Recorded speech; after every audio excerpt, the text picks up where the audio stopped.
We're going through one of the most significant transitions in our lifetime. We happen to be born at the apex of a new age. I just got chills. This is Me too. I just got goosebumps. On a collective level, we're going to see this energy and spirit of love sweeping the world.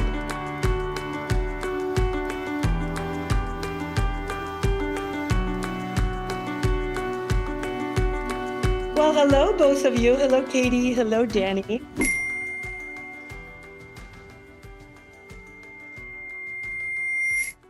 Hello, Soph. Hello, Denny. Pleasure to meet you. Oh my God, what an honor. Any friend of Soph is a friend of mine. You too. What a delicious start. So, talking about starts, this is almost January. The show is going to be in January. And so Danny is my astrologer and someone I go to for pretty much a lot of my decisions lately. I've been checking everything in and making sure I'm aligned and And so I wanted to have you with us, Danny, one, to share you with my Katie, but also to have you tell us a little bit about what's going on and what's with those planets. And so why don't we start there? Actually, I've always wanted to know, like, what is astrology? Don't have, do you, Katie, know exactly what that is? No, no, I do not. And people keep trying to tell me, and they give me all this interesting information, which this goes through me like a sieve. So I have perpetual beginner's mind. But do you use astrology yourself, Katie? Like, is that something that you? Lightly.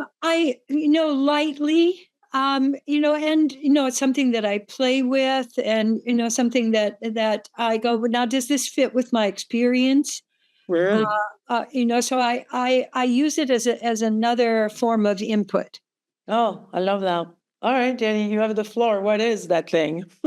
Well, astrology. Oh, this is such a great question because it's so loaded. Like anything in human history and development, there's an entire lifestyle and practice and dedication to it. The history of astrology originates with the Babylonians, like thousands and thousands of years ago, where this system was either it was developed or somehow passed along from the other side and the cosmos down here to Earth for humanity to understand quote unquote God's time, because astrology is tracking the movement of the planets to understand that everything arrives on its own time. And with this movement of the planets, we also have the signs of the Zodiac, which represent the 12 archetypes of human existence. So notice that number 12, it's so pivotal to our existence. We've got the 12 apostles in the Catholic tradition. We've got the 12 months out of the year, 12 hours on a clock, like this holy and sacred number. So astrology has evolved through history. We see it showing up in every culture across the world, the trackment of the planets, the movement of the stars, and how this affects our divine timing in life. So we know that Egyptian astrology was major. Medieval times, like eclipses were periods where kings were not allowed to stand outside because it was thought that the king would die under the alignment of the eclipse, which oftentimes we do see world leaders pass and significant things like this.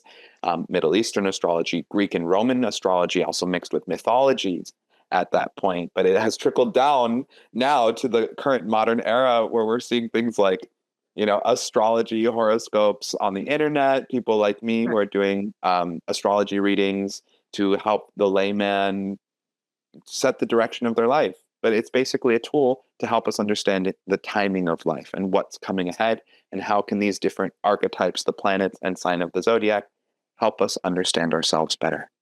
Well done, Danny. That was really well done. Oh, thank you.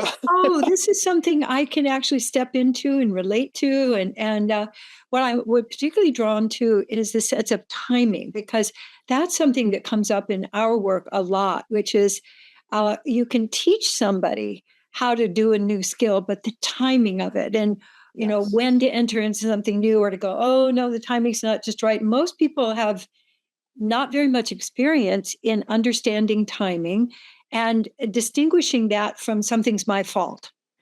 If it were, if I were able to do this, I could do it any time. But, the whole sense of right timing and also being in alignment with the way that life is moving and the way that the cosmos is moving, that seems very central to having both a maximum aliveness in life, but also maximum choice. Absolutely. And for someone like me who's incredibly impatient, who wants everything yesterday, I'm trying to manifest this whole empire with my life as an astrologer, as a healer. Astrology helps me understand that the best advice I ever received was from my great aunt Gloria. She doesn't speak English, but she told me everything comes on its divine time. Mm-hmm. So to apply that and say, well, astrology is the clock. We're seeing the movement of the cosmos is tracking what's going on with humanity. And at this exact moment in time, we're going through one of the most significant transitions in our lifetime. I mean, we're seeing the switch of an age, astrological age, from the age of Pisces to the age of Aquarius. Ages last 2,150 years.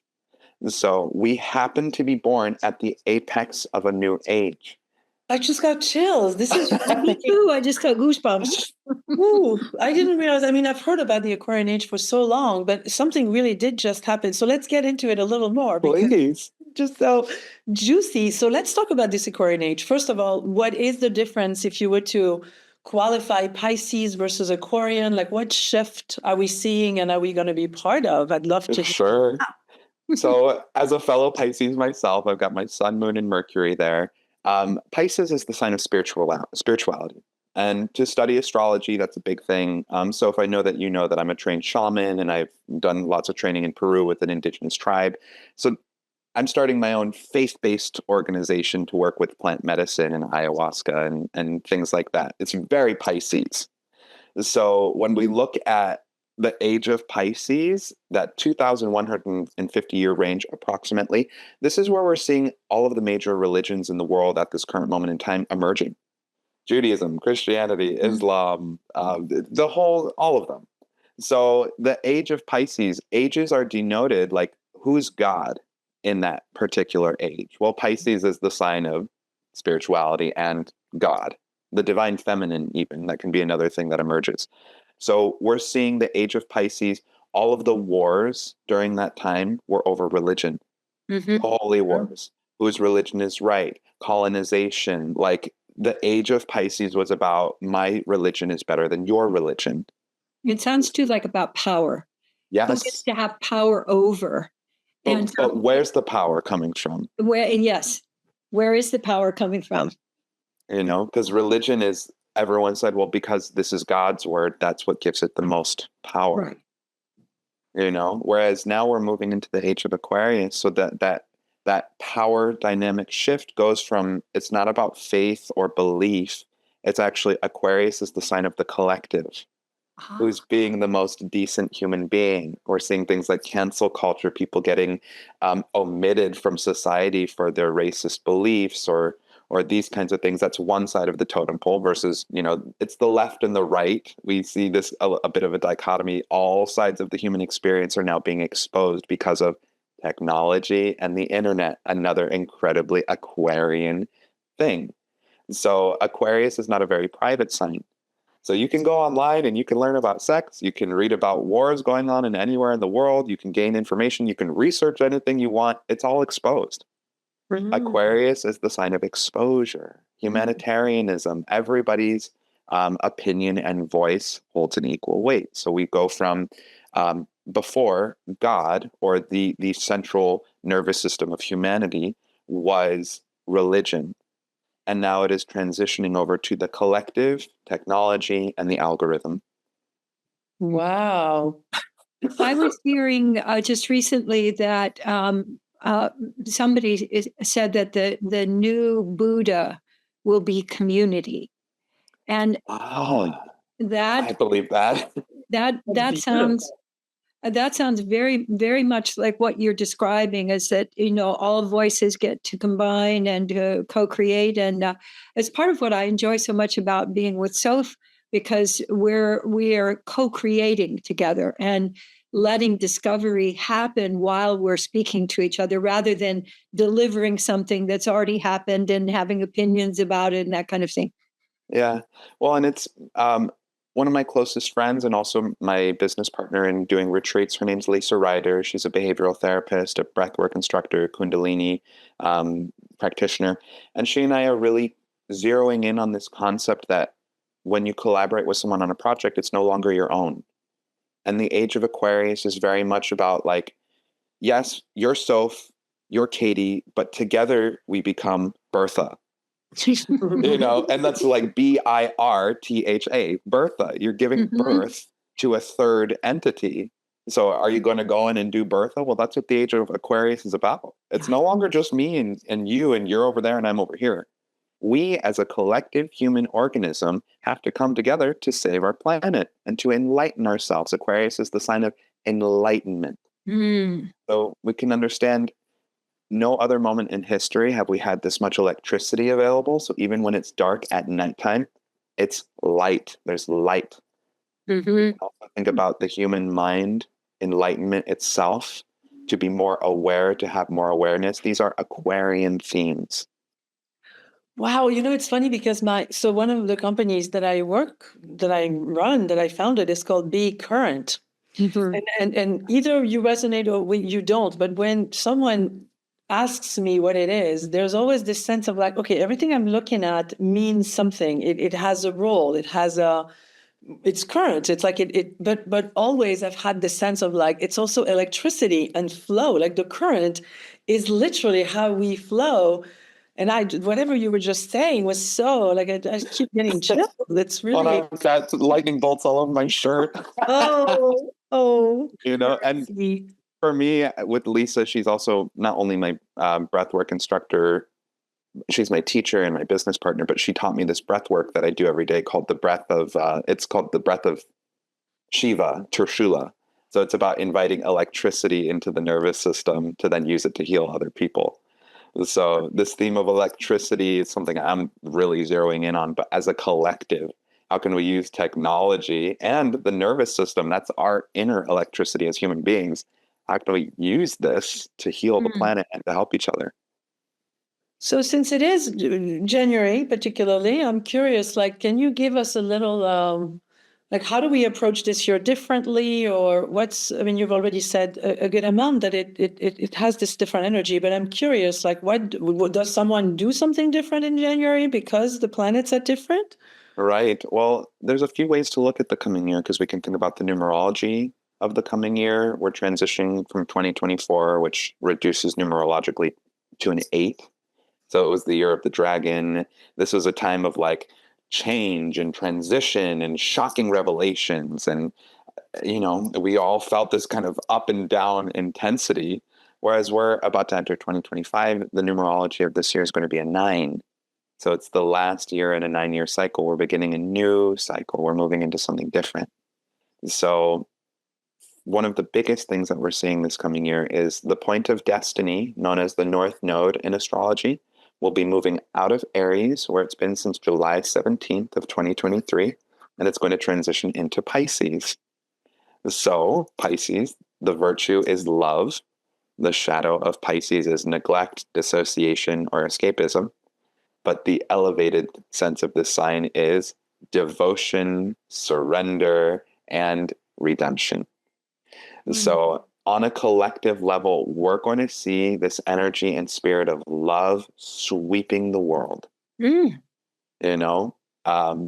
this, like in our fashion, we're already seeing a lot of things like in the mainstream of like women wearing the crosses and almost these like Virgin Mary outfits, but sexy and beautiful. And we're seeing this idea of spirituality, like astrology is now becoming the main religion of the world in a sense, because it's the thing that we all look towards to have answers. And astrology does fall under Aquarius.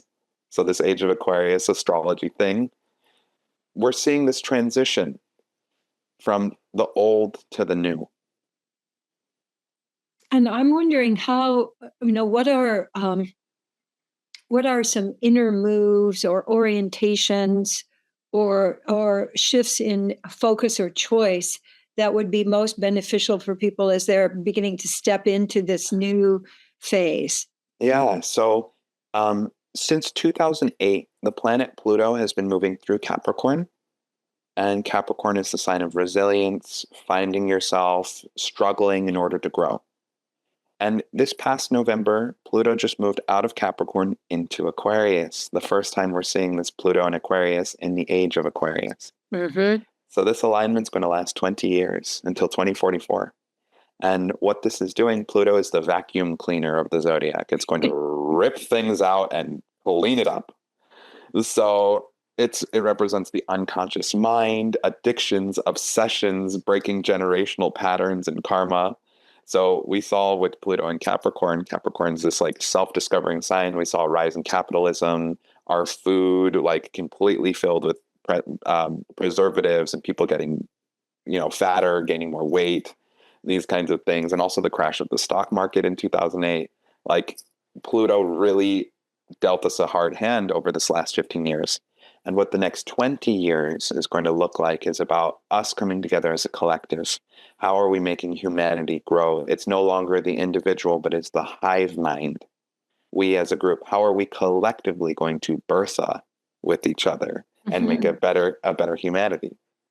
So what Katie is asking also, I think, is this internal shift. Like, is there something to do, or is it something that's going to affect us and just we're going to sense it around us? Or is it something we adjust and it's like almost like a changing? Right. Well, as an astrologer, when destiny is in one side, we're being asked to liquidate the opposite side. So we're favoring Pisces, which we talked about all of the spirituality and escapism and also redemption. We're liquidating Virgo over the next 18 months.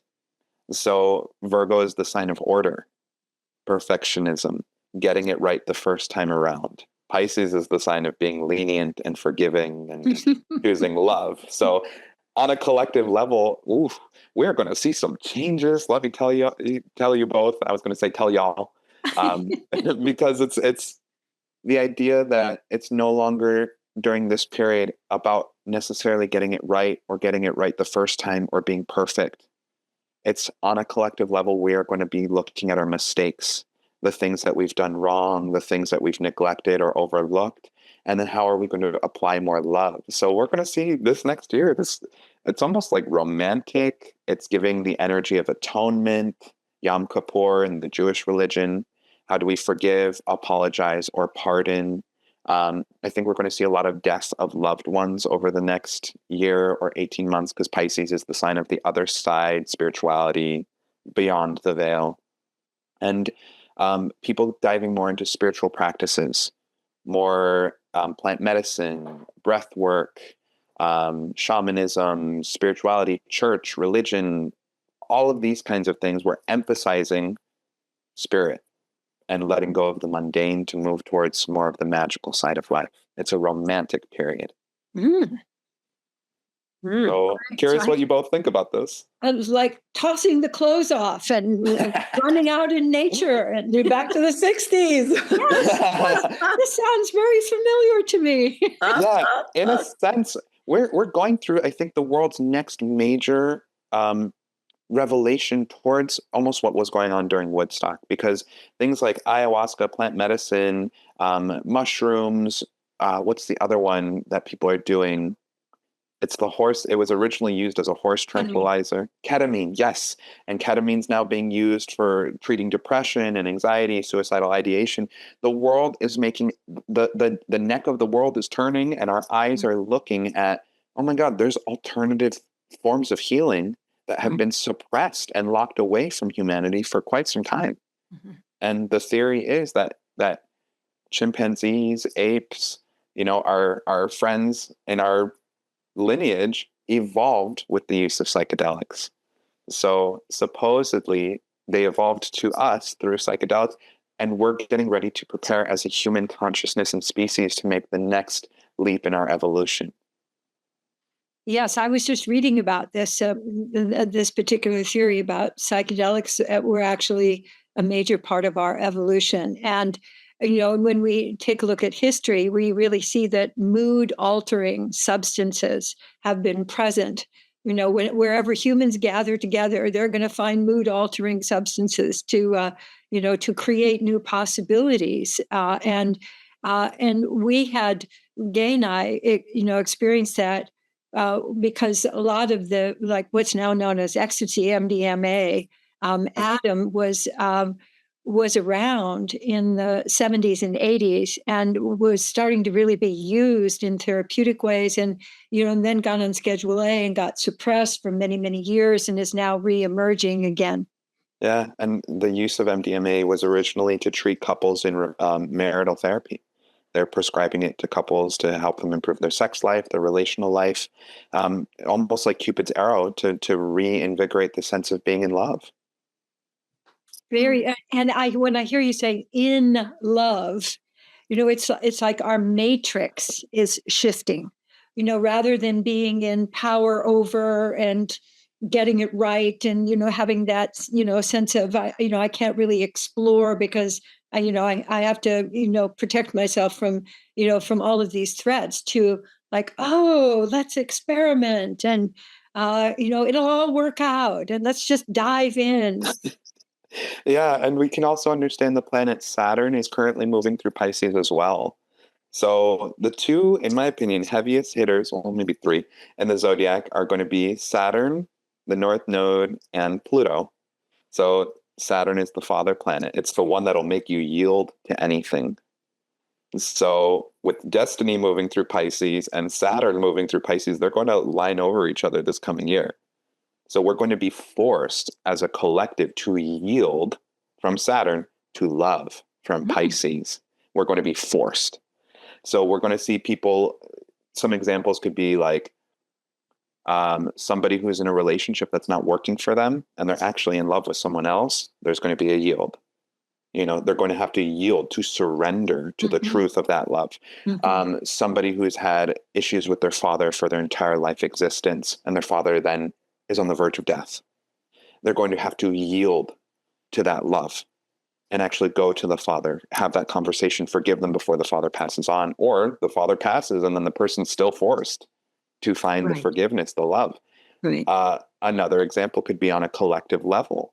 How have we felt rejected or not seen by society, by our systems in power? How is the collective going to be forced to yield to love? So we're going to see this happening. I'm telling you, this coming year, being a 9, it's the number of spirituality. Saturn and the North Node in Pisces, the sign of love, the last sign of the zodiac. We're going to see some, excuse my French, some shit go down. Yeah. And I'm wondering too, because I've always understood 9 as being a number of completion as well. And so I was hearing about, and we're experiencing lots of folks are exiting the planet. We're seeing people dying, and quickly. And my sense is that's one of the kinds of completions that's going to be occurring. But my sense is that old dramas, that have been going on lifelong, are going to reach resolution or shift into something completely different. But it's like the quantum shift that that we talk about, in cosmology. It sounds like this is another time of big quantum shifts on the planet. Absolutely. And with that quantum shift, again, this idea that Pisces is the sign that knows after we die, we're all actually one. We're all part of one energy. We always get to keep our individuality and our ego. That's something that our personality lives eternally, our spirit. But when we die, we go back to being a drop in the ocean in the spirit world, and you exist, but you're also surrounded by all of the love and all of the people that we've ever loved and existed with. So over this next coming year, that liquidation, we're going to feel it as a collective. We're going to feel how interconnected we all are to each other. I have to ask you, Katie, what is your sign? Virgo. So look, Virgos and Pisces are going to feel this the most because it's destiny's moving through that sign and the past life placement's moving through Virgo. So if I know that you're a Virgo rising in your birth chart. So my 2 Virgos right here, friends, like it's no longer about the details and the organization and the perfection. I mean, with Soph, she and I have been having conversations about her work and how do we take this thing that she has polished and perfected and take it to the world. I mean, Yes. that's really what's next on the page for her. So, but that's yielding to the love of her work and how it's going to serve the collective. Well, that brings me back. Sorry, I've been like really listening to you too. That was quite a dance. I loved it. That I'm also really incredibly aware of how. That's why I asked you that very question, which may or may not get answered. But this, like, do I do something so I participate differently, or I wake up in the morning and I am different because something occurred? And as you were just describing this, without talking to you, which now I do regularly, I was really sensing this very thing. Like I even told Katie a couple of days ago that the way I was thinking about how this thing should go into the world is shifting, and now I can do like I could feel that there's like a generosity, a fluidity with it, and not because you told me, but because like when Mercury's in retrograde, the famous, the enemy of all of us, Gemini. When Mercury occurs, like I'll literally be like, okay, Mercury has to be in retrograde. What is going on? Because I will feel that I'm like at odds and everything is a little like clunky, but not because I know, but because, well, not because I know, but because I know, like in my heart, that something has shifted. Something's off in that capacity with the Mercury retrograde. Yeah, I'm really excited too, because that makes also, it levels the playing field a little bit, because if all of us can feel it and we're all going to receive it, then, wherever you are and whatever your social economics or your age or your whatever, it's like, it's available, like it's here. Yes. And to answer your question further, we will just inherently feel it as a collective. Like we won't be able to help it because it's what's going on. It's like, well, it's cloudy outside. Like that's the weather. This is the astrological weather, So the weather is almost like there's a rainbow outside, and like, that's kind of that Pisces energy. There's a rainbow. There's some doves flying overhead. It's that Piscean energy. But if we want to work with the flow of the cosmos, things like meditating on a daily basis, taking more walks, taking time outside of just doing the bare minimum or the mundane, just doing the Virgo things of life. It's not just about the details, it's about the big picture. Okay. So we understand the mutable signs of the zodiac. Those are Gemini, Virgo, Sagittarius, and Pisces. These all share one mantra, which is what really matters. Well, that's the three of us right here. I know we've all got it going on. And I know, so if your partner Wally is also Sagittarius, so it's all around.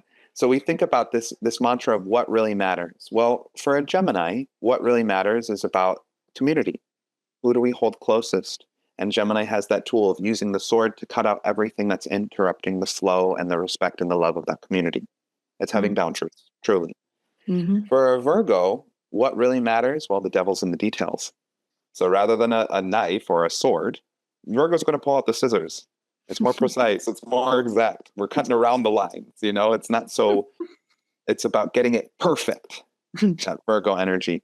Then we think about Sagittarius. What really matters? Well, making yourself bigger, chasing your dreams, shooting your arrow and hitting that mark. That's what really matters. Chasing your personal ambition.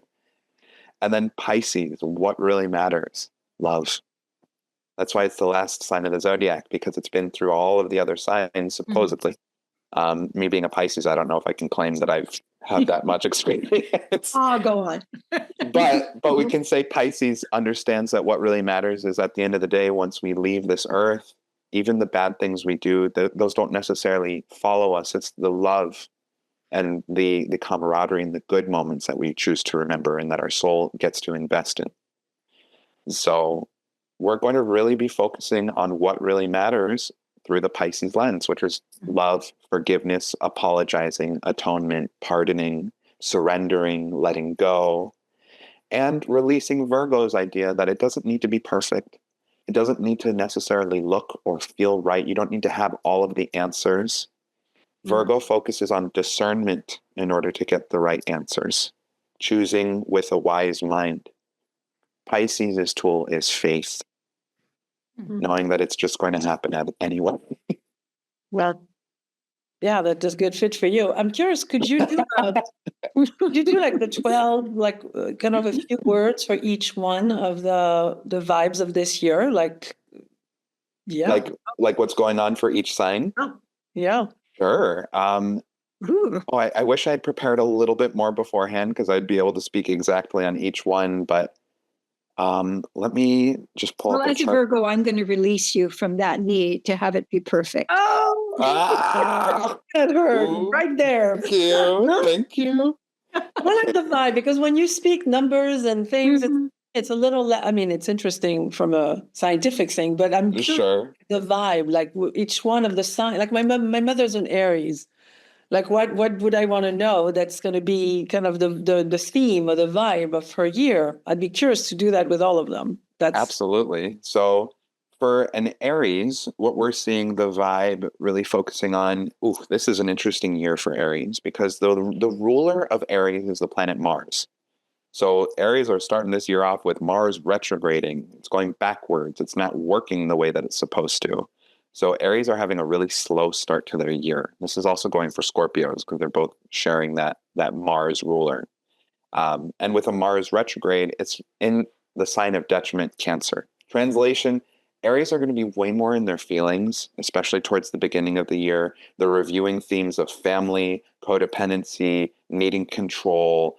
This is just an Aries theme. So if you're Aries sun, moon, or rising, it's you got to let it go. Whatever the war that Aries have been waging with their families, the first wow. third of the year, you got to cut that shit out. You have to yield to love. That Saturn is very well aspecting this Mercury, or excuse me, Mars retrograding in Cancer. So we're really emphasizing forgiveness, atonement, apologizing, surrendering, pardoning for our Aries friends. Mm. You know, you're going to have to look at the issues in your family life and let it go.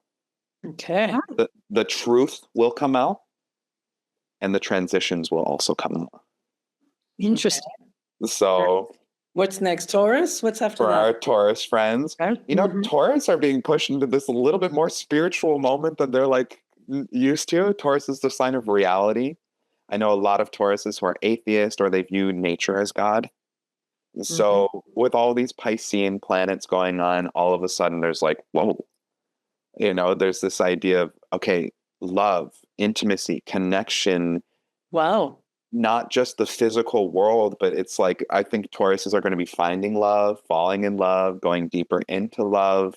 Like, this is a nice little cap on them because Tauruses have had it hard for like the last 7 years. It's Mm-hmm. been a bit of a chaotic moment because Uranus, the sign of chaos, has been moving through their sign and it will exit this placement this year and then truly exit it next year. So this is kind of the last hurrah for Tauruses as they're exiting this chaotic 7-year, 8-year cycle. And like I said, they're falling in love. They're creating deeper connection. They're letting go of something too. With Pluto moving into Aquarius, Tauruses are forced to let go of where they're comfortable Wow. and being forced to move towards what's the truth Oh, outside of just the physical world. What's actually going on? Like using that third eye as opposed to just the sensual side of things. all Um, right. Gemini. Geminis, my dear self. So Geminis are having this fabulous moment. I think over the last year, they've been just blossoming with Jupiter moving through Gemini already, and Jupiter continues to move through this sign. So the first 6 months, 7 months out of the year, Jupiter continues to transit Gemini. So expansion, abundance, wealth, prosperity, promotions, having a child, getting engaged, like we're seeing the big, the wheel of fortune is moving. Huh? Go play in Vegas. Yes. The wheel of fortune is moving through this sign. All right. So fabulous alignment for our Gemini friends. And with Pluto moving through Aquarius, our Geminis are getting this like social media going viral moment or systems and properties being instilled and used for the collective. There's actually this new like AI tool through Google called Gemini where you can like literally talk to it. I don't know if you guys have seen the advertisements You for can it. talk to Gemini too. It's the tool is literally called Gemini. Okay. So it's like an AI tool where you just talk to it and it like bounce your ideas off of it. Wow. Wow. So like literally Gemini is just having this. Gemini's It's having Our a definitely- time. Our time. It's our time. Yes, and thank God because Geminis over the next 7 years are going to be long into the future. Once Uranus enters this sign for good, starting in 2026, it's all of the talents and the powers of Gemini, social media, networking, communicating systems and tools. It's going to take our world by storm. So I'm just telling you, Soph, get ready because Get ready. That's what I'm hearing. Is get ready. Uh-huh. Yeah. next I'm 8 ready. years of your life, Mhm. Mama's going to serve the collective. I mean, isn't it weird, Katie? I mean, you and I don't talk astrology, right? But somehow we're talking that. Like it's kind of weird. Yeah. Well, to me, it really confirms the themes that you're Yeah. describing. And also how they move together, to support the collective. Love that. All right, Cancer. Cancer. So again, Mars retrograding in Cancer, slow starts for our Cancer friends, similar to Scorpio and Aries. And Cancers are really being forced to look at their anger as well. Also, where have they been negligent or not taking action in their lives? If there's any family drama going on with the Cancers as well, this is a current moment for this sign to also be looking at that. So Aries, Cancer are the signs that are really the most looking at interpersonal issues, family, etc. But then Jupiter moves into Cancer in July. So all of this big that Gemini is experiencing in this moment then goes to Cancer. Woo. And it's like, whatever the conflict that's been going on for the last lifetime between these Aries Cancer placements, we have forgiveness coming. We have that Saturn in Pisces, the relinquishing to love, that North Node in Pisces as well. So absolutely just seeing this healing energy coming up for Cancers. And Cancers are alleviated this year. Like over the last 15 years, Pluto has been moving opposite of Cancer. Translation, Cancers haven't had a break for 15 years. Oh, wow. Now we're seeing Cancers getting engaged, getting married, having children, finally getting the right job. If you guys follow Lindsay Lohan, who I absolutely adore, her 15-year period was horrible. I mean, she went through drug addiction, breakups, all these horrible things. Now, if you see her on social media, she's glowing. Mhm. She's living her best life. So that's the perfect trajectory for my Cancer friends is whatever it is that you've been going through since 2008, Lifting. it's over. You're good. You're good, babies. Like, just go live your best life. All right, Leo. Leo. So for our Leo friends, Leos are getting a bit of a wake-up call. So it's no longer about them being the individual star or the center of attention over the next 20 years. Our Leo friends are being forced to use those talents and their individuality and actually do something with it. Mm. Yeah. So put your money where your mouth is, Leo, because the world needs your gifts and your talents and your individuality and your special loving power. And it needs you to go shine it somewhere. It's not just about feeling inferior and thinking like, well, is it good enough? Is it not? No, Leo, it's time to step center stage and take the microphone and use your voice. Mm. Now, for our Leos as well, there is this theme of like more profound, especially for the Leo rising, but we'll also see this for Leo sun people. Real, authentic love entering their lives. Mm. Whatever relationship they've been in the last 15 years or during that last 15-year cycle, we're going to see Leos getting divorced, breakups, changes in relationship, maybe becoming polyamorous. I can't say for each particular Leo, but they're going to be forced to yield to love that is more authentic, genuine, and honest to who they are. Mm. I mean, without a doubt, our Leo friends need to use their gifts and talents, and they also need to move to their, it's not just about being loyal, my Leo friends. It's about moving to the real love. Hmm. Now, Virgos, I feel like Virgos might be having the most challenging moment because they're so fish out of water. If Virgo's the sign of the mundane and everyday life, like they're being thrown into the chapel, into the church, into the monastery, and Virgos are being asked to use their architectural mind and apply it to the spiritual.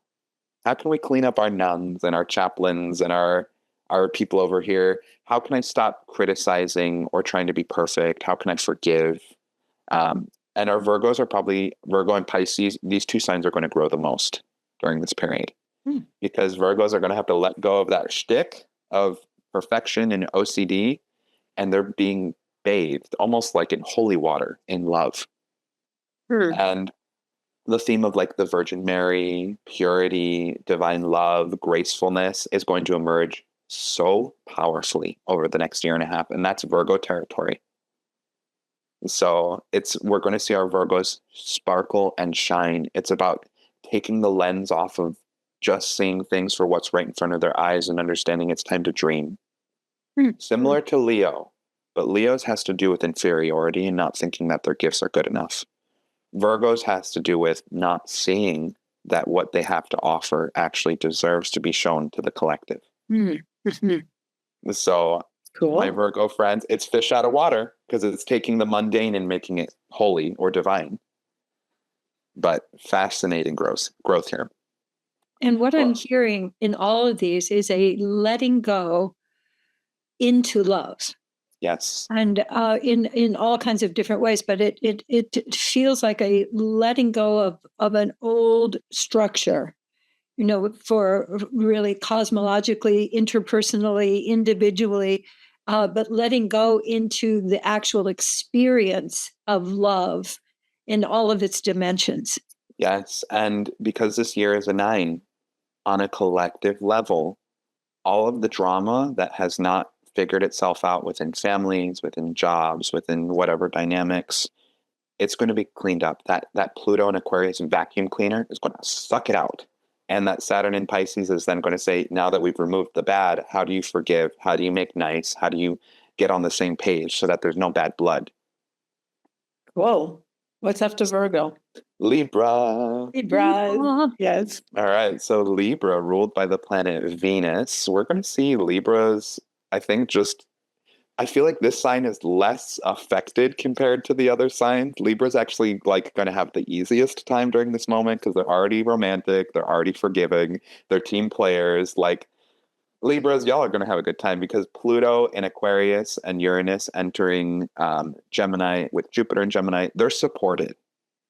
Like Libras, I think for them, it's actually less about being there for other people. And like they're being pushed to go live their best lives. Those Libras. So we saw a lot of Libras getting married, getting engaged, like all of this cycle over the last year and a half. And now that things have crystallized for them a little bit, Libras are being told, like, go find your work. Fun. Go do, yeah, it's like, go chase, play. yes, go chase your ambition, go play, like, enjoy your life, Libra. So for them, I also feel like sexual escapades are coming up for them because they have this asteroid Lilith moving through their part of the sky, or it's not an asteroid, but it's a point. So with their new husband or wife, their new lover, like whatever's going on, they're getting a little Garden of Eden action during this time. Cool. Nice. So love you so much, my Libra friends. Once we go to Scorpio, our Scorpios, we're seeing really like, and I mean this as gently as possible, having to get over themselves. Whatever the trauma story that they've been holding on to since childhood, it's being brought to the forefront. Scorpio being ruled by that Mars in Cancer, which is retrograding at the first third of the year. So they're being pushed, look at it, deal with it, process it, whatever you're holding on to, mom, dad, brother, sister, uncle, aunt, whoever, I don't care what it is. That Saturn in Pisces is pushing them to love. And that Mars in Cancer is saying, get over your shit. You have to look at it. You have to apologize. You need to forgive, and you have to move on, because if you hold on to this, it's only going to create more destruction.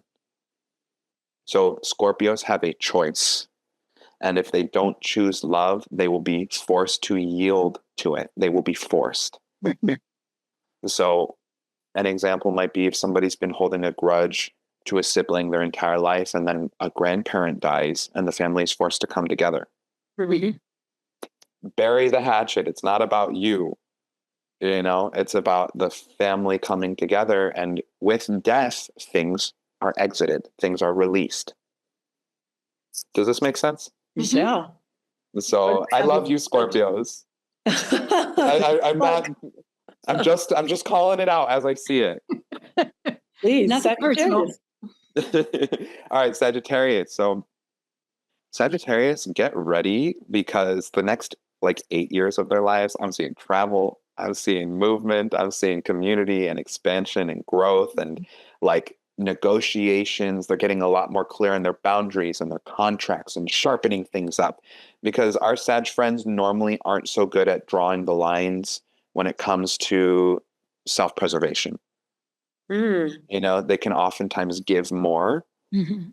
There are some shadowy Sages, not to throw shade, that maybe they're taking more, but in general, it's a sign that's less concerned with boundaries and more concerned with integrity. You know, so doing the right thing. But I think Sages oftentimes forget to put themselves in that equation. You know, it's so much. It's so much about giving, or like, it's that sign of coexistence and love in that kind of fashion. Like we can share the space together. And they don't like to mince words and they don't like to speak up when something that they don't like. They prefer for someone to be able to read between the lines. Sure. And Sagittarius, over the next 8 years with Uranus moving through Gemini, they're going to be schooled on like, no, you got to stand up for yourself. You got to speak up for yourself. Yeah. It's okay. So that's like piece number one. Piece number two is Sagittarius don't always want to address the issue head on. And the Saturn in Pisces is going to force them. These two signs are actually in friction with each other because Pisces is the big picture of humanity and all of our souls as one, whereas Sagittarius is the big picture of the self becoming larger than life. So when we put Sag and Pisces against each other, it's like, all right, it's important to build ourselves up as much as possible, but also don't forget how you got there. Don't forget your humble beginnings. Like, how are you yielding to love to remember, like, hey, you got to forgive your dad. You have to be there for your wife. You have to be there for your friend, like moving towards love. It also sounds more multidimensional so that people have been caught in just a certain frame of the possibilities and they're going to be either choose to or be forced to. It's what we call, you'll either have the feather or the sledgehammer. And You got to wake up. all of the signs are in that. But one thing that I'm finding this very delicious and nurturing our conversation, but I really would like to hear your take on this supposed alignment of the planets that's coming up in Capricorns. We didn't do Capricorn. Oh, I'm sorry, we didn't do Capricorn. No, So, one more. Well, we got Capricorn, Aquarius, and Pisces. No, we did do Pisces. That's where we started, no? No, we started with Aries. All right, so then you have to go. Okay. So I'll try to make it fast, you guys. So when we talked about Capricorns, since 2008, Pluto has been moving through this sign. I'm a Capricorn rising. So for my fellow Capricorn risings, we made it, or Capricorns in general, we made it through 15 years of hell, horrible energy, challenges, everything being like this sign has had it the worst for 15 years. Oh, wow. So I moved across the country. I lost 55 pounds. I started my own business and organization. Like Capricorns, we did all of the work for the last 15 years. Now we get to have our paradise as well, you know? And this is a time for Capricorns to start looking at what love means for them on a greater level, romantically, partnership-wise, business partners. Like we're building Capricorns. So just get ready because this is the first year of this 20-year cycle where we're about to take over the world along with our Gemini friends. I was going to say. And our Virgos. And our Virgos. Amen. So if you're a Capricorn and you've been following the Zodiac, like you know that this is happening because no one can stop talking about it because of what a big deal it is for us. So love my Capricorns.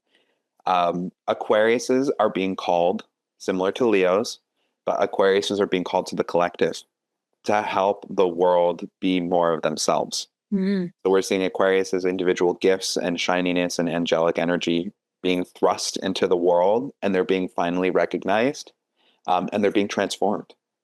It's like, go to service, help the world, be part of the collective, be part of the group. You're not just this outsider Aquarius.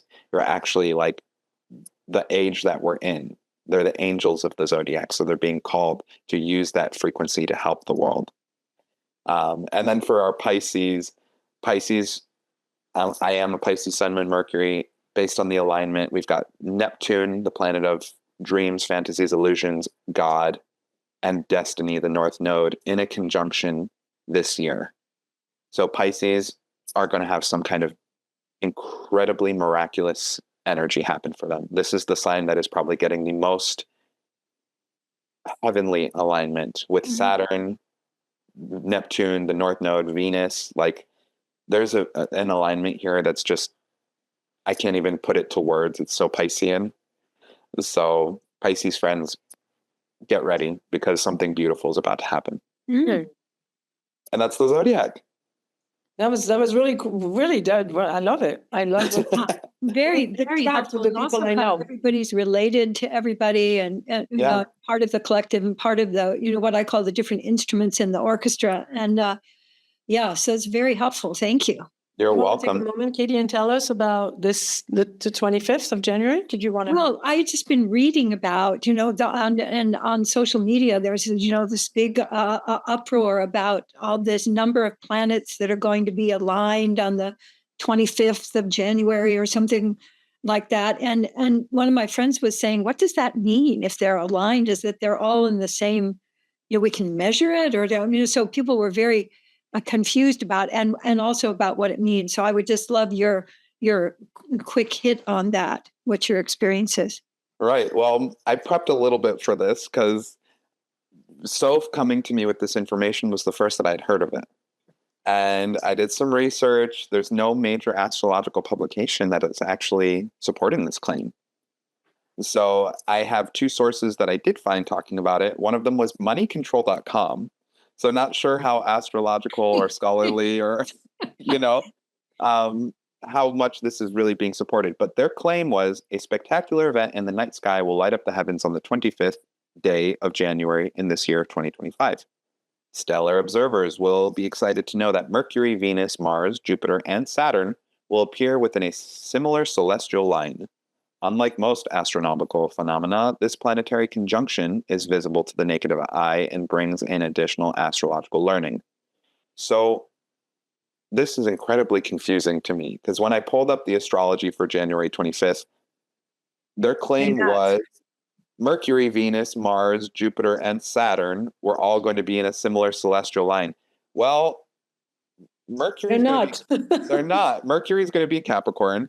Saturn and Venus are over in Pisces. Mars is over in Cancer, and Jupiter is hanging out in Gemini. Like, conjunction means that they're supposed to be on top of each other, or in the same sign, or within the same degree. So the Times of India made a claim similar to this, but there's no evidence or even discussion of what planets were involved. If it is visible to the eye, it is going to be, it's going to be interesting to see. Is there something that, or is just fake news all around, which we know can take a life of its own? All I can say is, if somebody has information about this that I have not gotten to or haven't found, send it to us. Please, because this claim seems completely fraudulent to me. And unless this is coming from a Vedic astrology, I do Western or tropical astrology. And this does have that article from Times of India. So they do typically follow Vedic. However, Vedic astrology Planets are the planets. Exactly, period. Wow. So, Danny, thank you so much. I feel like I've really been informed, like I've never, ever my whole life in astrology. And I love astrology. So this is really helpful. Would you be willing to give us, maybe in writing, so that people that are listening to the show, we could have it in the notes, that you can have your little sign and kind of what's going on for the year? That would be really nice if you're open to that. And thank you so much for being with us. I don't think we've ever done a show for an hour. This is the longest show we've ever done. Yes, this is the longest show we've ever done. And it's been entirely engaging and, in flow. And so I appreciate how much you're bringing forth the information, that I think is going to serve so many people. Thank you. And I can't thank you both enough for having me. It's totally an honor. And Katie, what a pleasure to meet you. And so, I just adore you. I adore you. Thank you. You're welcome. Oh, and a quick plug. If you guys want to follow me on Instagram, you can find me at Santos Crystal Visions. Beautiful. We'll have it in the notes. Perfect. Love you. Bye. Love you. Wonderful. Bye.